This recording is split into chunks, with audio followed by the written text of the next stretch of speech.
Welcome students, आप देखना शुरू कर चुके हैं पवन द्विवेदी इजी फिजिक्स।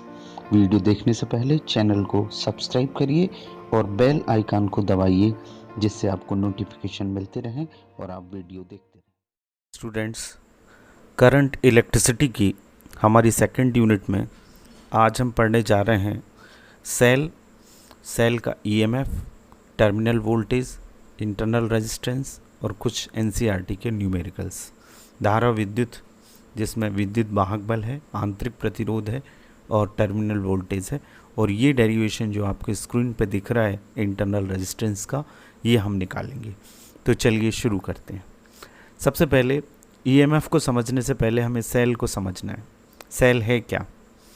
एक्चुअली में सेल वो डिवाइस है जो किसी भी इलेक्ट्रिकल सर्किट में एक निश्चित विभवांतर बनाए रखती है, जिससे बाहरी परिपथ में हमको धारा मिलती है।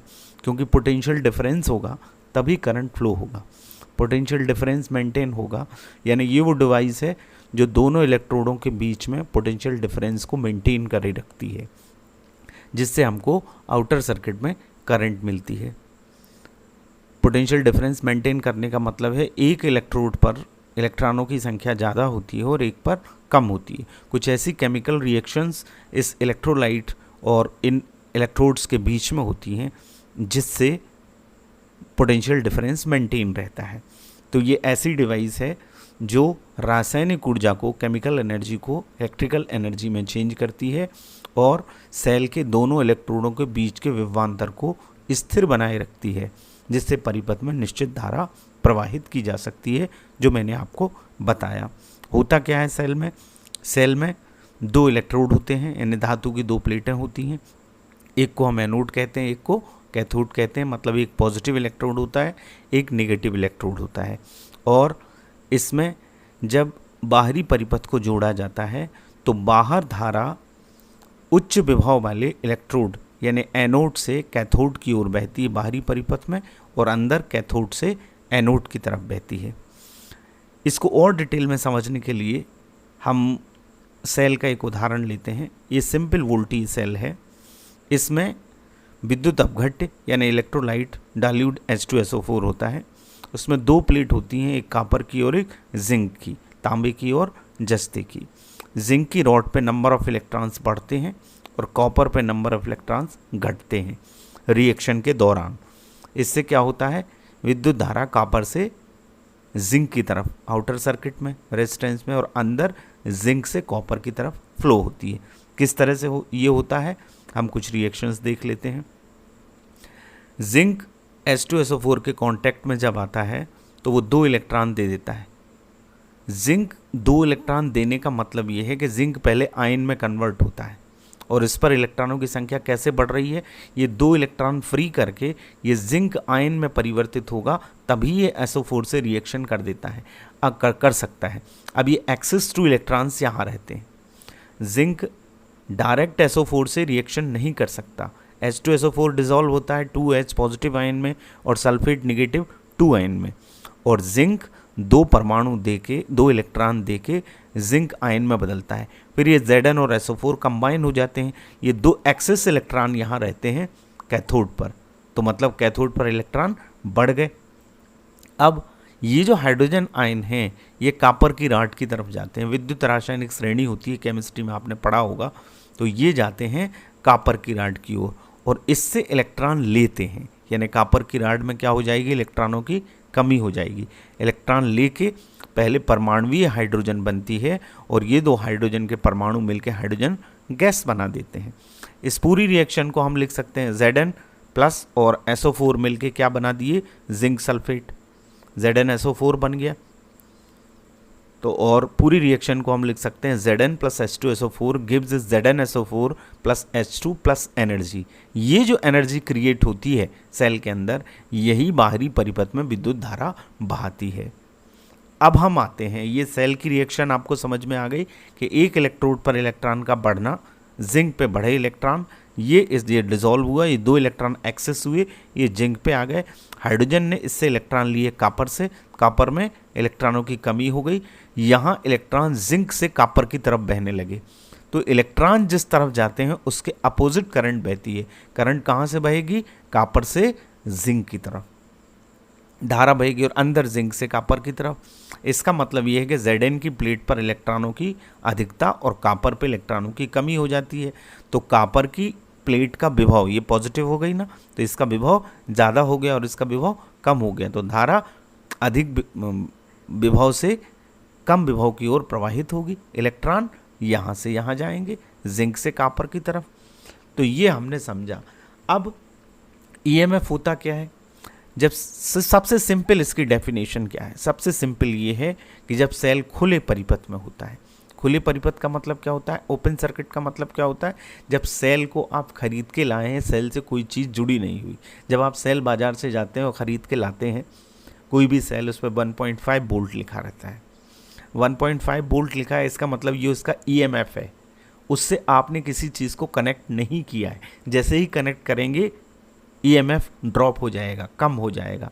तो ओपन सर्किट का मतलब जब सेल से कोई चीज़ जुड़ी नहीं हुई है, तो जब वो ओपन सर्किट में होता है तब उसके इलेक्ट्रोडों के बीच में मैक्सिमम पोटेंशियल डिफरेंस होता है, और इस पोटेंशियल डिफरेंस को ही कहते हैं सेल का ईएमएफ। ये सबसे सिंपल डेफिनेशन है सेल की। जब ये ब्रेक है, ये सर्किट ब्रेक है, यहाँ से ब्रेक है यानी कोई चीज़ जुड़ी नहीं हुई है, ये यहाँ से ब्रेक है, ये यहाँ से ब्रेक है, माने हमने इस चीज़ को जोड़ा नहीं है, तब इन दोनों के बीच में जो पोटेंशियल डिफरेंस है ये क्या कहलाता है? ईएमएफ कहलाता है। इसको कहते हैं ईएमएफ इस कंडीशन में, जबकि ओपन सर्किट में हो। दूसरे शब्दों में हम ये कह सकते हैं ये पोटेंशियल डिफरेंस जैसा है। किसी भी विद्युत परिपथ में विद्युत धारा के प्रवाह को बनाए रखने के लिए सेल द्वारा ऊर्जा खर्च की जाती है।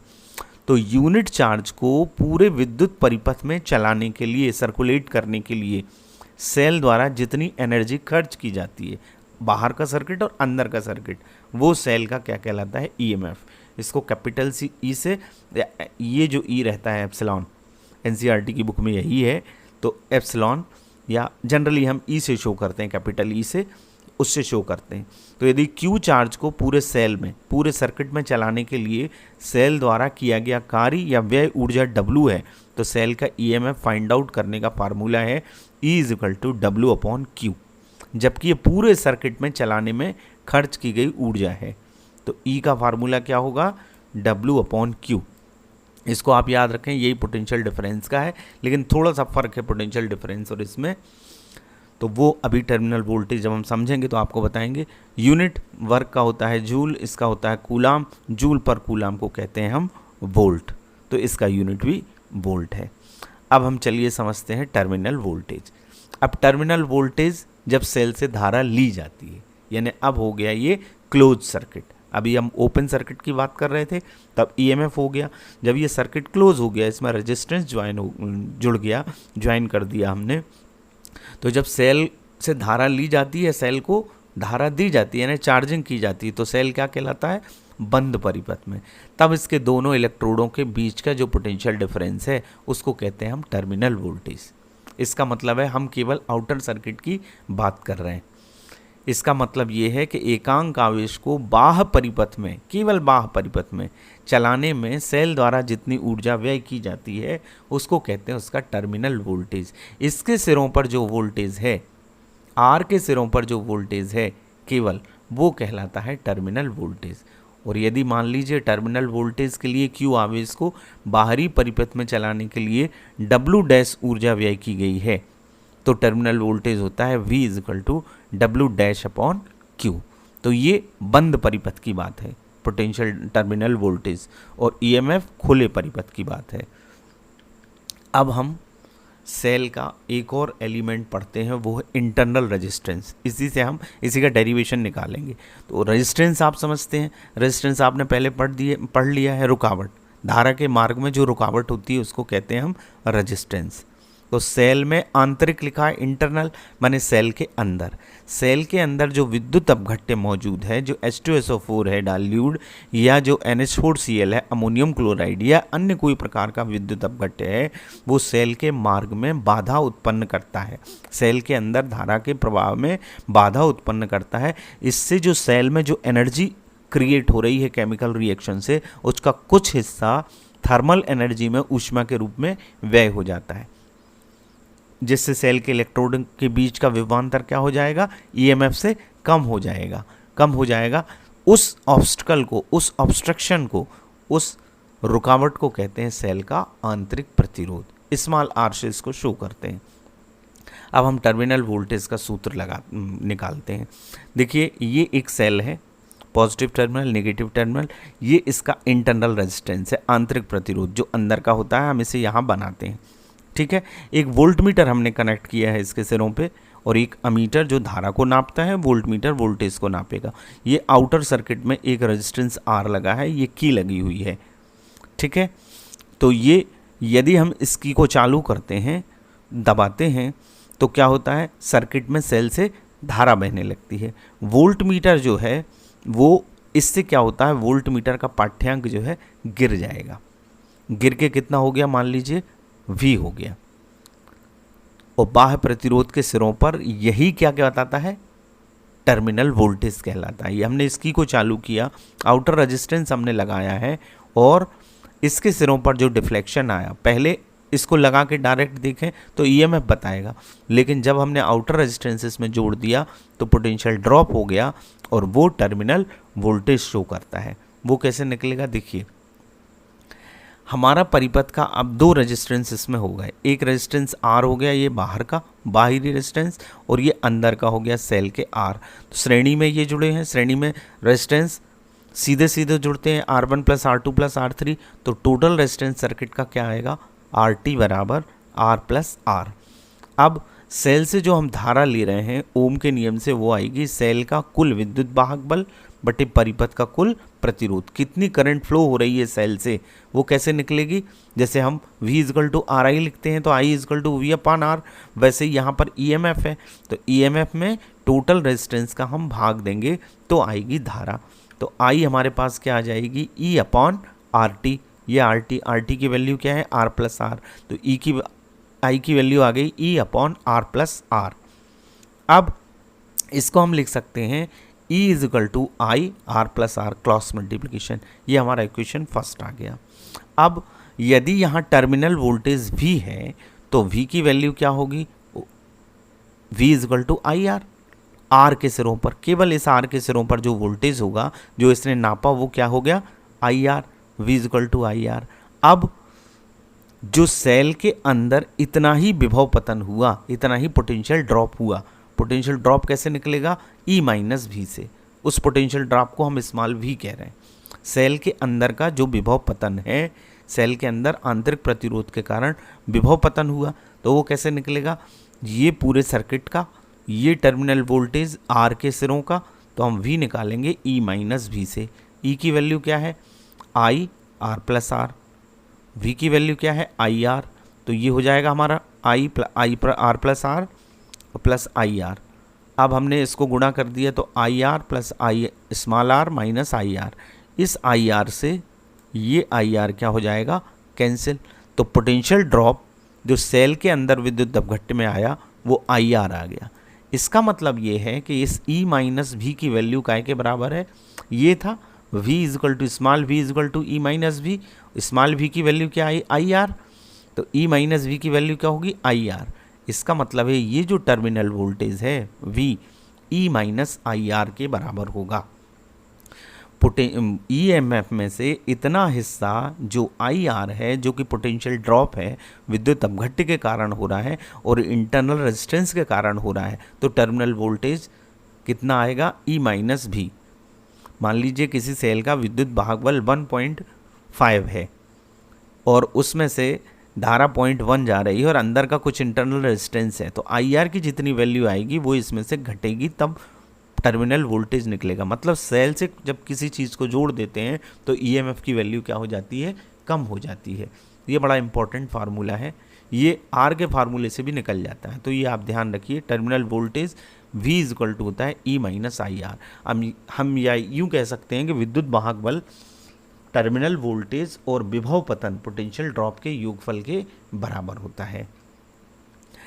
तो इसका मतलब ये हुआ कि जब सेल से धारा ली जाती है तो उसकी प्लेटों के बीच का विभवांतर भी विद्युत वाहक बल E से कम हो जाता है, यानी विभवांतर सदैव विद्युत वाहक बल से कम होता है जबकि सेल से धारा ली जाए।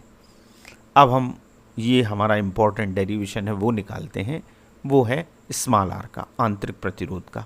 अभी हमने पढ़ा सर्किट वही है, सेल लगा है, वोल्ट मीटर लगा है, अमीटर लगा है, बाहरी परिपथ में ये प्रतिरोध लगा है, कुंजी लगी है, आई धारा बह रही। कुल प्रतिरोध हमने अभी निकाला तो कैपिटल आर और स्मॉल आर आ गया। आई कैसे निकालते हैं? सेल के विद्युत वाहक बल में ईएमएफ में हम टोटल रेजिस्टेंस का भाग दे देंगे, अभी हमने निकाली थी। तो आई बराबर आया ई अपॉन आर टी, मैंने I is equal to E upon R plus R, ये आई इससे आ गई। अब यदि टर्मिनल वोल्टेज V है तो V is equal to I R, हमने अभी किया है, तो इससे I जो आएगी वो आएगी V अपॉन आर। हमारे पास दो इक्वेशन हो गए, 1 और 2, इन दोनों को हम बराबर कर दें, हमें स्मॉल आर की वैल्यू निकालना है।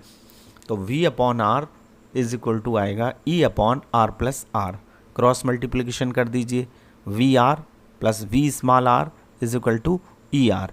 अब इसको निकालना है तो वी आर को हम यहीं छोड़ेंगे, स्मॉल आर वाले को, इस वी आर को यहाँ ले आएंगे, तो E R minus V R, V into R, ये आर कैपिटल का कॉमन आ गया, ई माइनस वी, ये वी कहाँ चला जाएगा? नीचे आ जाएगा। तो हम इसमें भी भाग दे दें और इसमें भी, अपॉन में आ जाएगा, अलग अलग भाग दे दीजिए।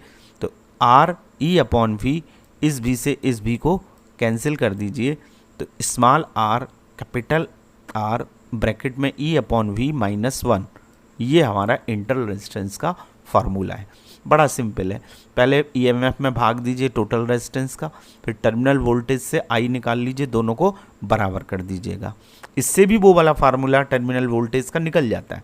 टर्मिनल वोल्टेज यदि निकालना है तो यहाँ से निकल जाएगा, V is equal to R E minus V upon capital small R, ये भी उसका फार्मूला है, तो इससे भी हम निकाल सकते हैं।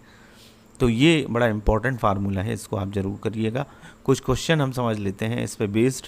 जैसे पहला क्वेश्चन है एनसीईआरटी की बुक का, किसी कार की संचायक बैटरी का ईएमएफ 12 वोल्ट है, यदि बैटरी का इंटरनल रेजिस्टेंस आंतरिक प्रतिरोध 0.4 ओम हो तो बैटरी से ली जाने वाली अधिकतम धारा का मान क्या है, ये निकालना है।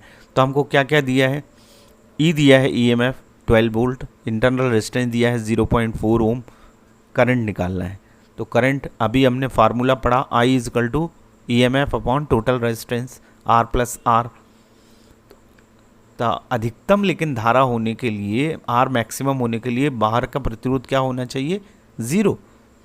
बाहरी प्रतिरोध 0 होगा तभी अधिकतम धारा उससे निकलेगी, क्योंकि बाहर यदि कोई चीज़ लगी है तो वो टर्मिनल वोल्टेज हो जाएगा, कम हो जाएगा। तो आई मैक्सिमम, तो आर क्या हो जाएगा? 0। तो यहाँ 0 हो गया तो ई अपॉन आर आ गया, ई की वैल्यू 12, ये 0.4, 120/4 हो जाएगा, पॉइंट को हटा दिया, 4 से काट दिया, 4 × 12, 30 एम्पियर। ये 30 एम्पियर हमारा आंसर आ गया। बहुत ही सिंपल ये न्यूमेरिकल था एक। दूसरा करते हैं। दूसरा ये है कि 10 वोल्ट ईएमएफ वाली एक बैटरी जिसका आंतरिक प्रतिरोध 3 ओम है किसी प्रतिरोधक से संयोजित है, यदि परिपथ में धारा का मान 0.5 एम्पियर हो तो प्रतिरोधक का प्रतिरोध क्या है, और जब परिपथ बंद है तो सेल की टर्मिनल वोल्टता क्या है। देखिए, किसी भी सवाल को करने के लिए पहले ये देख लेते हैं कि दिया क्या क्या है। देखिए, यहाँ 10 वोल्ट लिखा है तो ईएमएफ है, करंट कितनी फ्लो हो रही है? 0.5 एम्पियर। आर कितना है? इंटरनल रेजिस्टेंस है, या आंतरिक स्मॉल आर, कैपिटल आर बाहरी रेजिस्टेंस, तो ये 3 ओम दिया है। आउटर रेजिस्टेंस निकालना है बाहरी, और भी निकालना है टर्मिनल वोल्टेज। तो हमारा फार्मूला क्या है? I is equal to E upon R plus R. ये बड़ा महत्वपूर्ण सूत्र है। तो आर प्लस आर को यहाँ ले जाइए, आई को नीचे ले आइए, ये आ गया। हमें निकालना है कैपिटल आर, तो कैपिटल आर निकालने के लिए इस आर का पक्षांतर और कर दो, तो आर बराबर आ जाएगा E upon I minus R. अब इसमें वैल्यू पुट कर दीजिए। ई की वैल्यू क्या है? 10, ये 10 है। आई की वैल्यू क्या है? 0.5, ये है। स्मॉल आर की वैल्यू क्या है? 3, तो ये 100/5 हो गया। कैसे हो गया? पॉइंट हट गया, 5 से काट दीजिए, 20 बार कट जाएगा, 20 - 3 बराबर 17 ओम। ये हमारा बाहरी प्रतिरोध आ गया, इतना 17 ओम का लगा हुआ है। अब हमें क्या निकालना है? Terminal voltage. टर्मिनल वोल्टेज का फार्मूला हमने पढ़ दिया। ई में से ये पोटेंशियल ड्रॉप घटता है, विभव पतन, तो ई माइनस आई आर। ई की वैल्यू क्या है? ये 10 है। आई की वैल्यू क्या है? ये 0.5 है। स्मॉल आर कितना है? 3, ये हो गया 10 5 दिए 15, 1.5, 10 में से 1.5 जाएगा 8.5 वोल्ट। ये आ गई अपनी टर्मिनल वोल्टेज। एक और क्वेश्चन करते हैं हम। 1 वोल्ट मीटर का प्रतिरोध 120 ओम है। यदि इसे 9 वोल्ट तथा 15 ओम आंतरिक प्रतिरोध वाली बैटरी से जोड़ दिया जाए तो वोल्ट मीटर का पाठ्यांक ज्ञात कीजिए। V की वैल्यू निकालना है। E कितना दिया है 9 वोल्ट, स्मॉल r कितना दिया है 15, और कैपिटल R वोल्ट मीटर का प्रतिरोध कैपिटल R कितना दिया है 120, और वोल्टेज हमको निकालना है। तो हमारा इंटरनल रेजिस्टेंस का फार्मूला अभी हमने निकाला, small r capital R E/V -1, value put कीजिएगा। तो स्मॉल r की जगह ये 15, कैपिटल R की जगह ये 120, E की जगह ये 9, V निकालना है -1। क्या करें 120 को इसको इधर ले जाइए, तो ये गुणा में है तो ये क्या आ जाएगा भाग में, तो 9/V -1 इक्वल्स टू 15/120। अब क्या करिएगा इसको काट दीजिएगा, 15 से कट रहा है, 15 × 120 होता है, तो 1/8 आ जाएगा। इस 1 को यहाँ ले आइएगा, 1 को जब यहाँ लाइएगा तो ये प्लस का हो जाएगा, यहाँ इसको जोड़िए तो 8 एकम 8 और 1 9, 9/8 9/8 9। अब इसको क्रॉस मल्टीप्लाई कर दीजिए, ये 9V और 9 8 72, तो ये 72/9 आ जाएगा, 72/9 8 72, 8 वोल्ट आ गया। तो ये 8 वोल्ट उसका पाठ्यांक रहेगा वोल्ट मीटर का। तो इस तरह से आपने आज इंटरनल रेजिस्टेंस का formula, EMF, terminal voltage, potential drop, इन सब चीज़ों को समझा, कुछ न्यूमेरिकल्स किए। आशा है आपको समझ में आए होंगे, और यदि समझ में आ रहे हैं तो चैनल को लाइक करिए और सब्सक्राइब करिए और फिजिक्स पढ़ते रहिए। Thank you very much.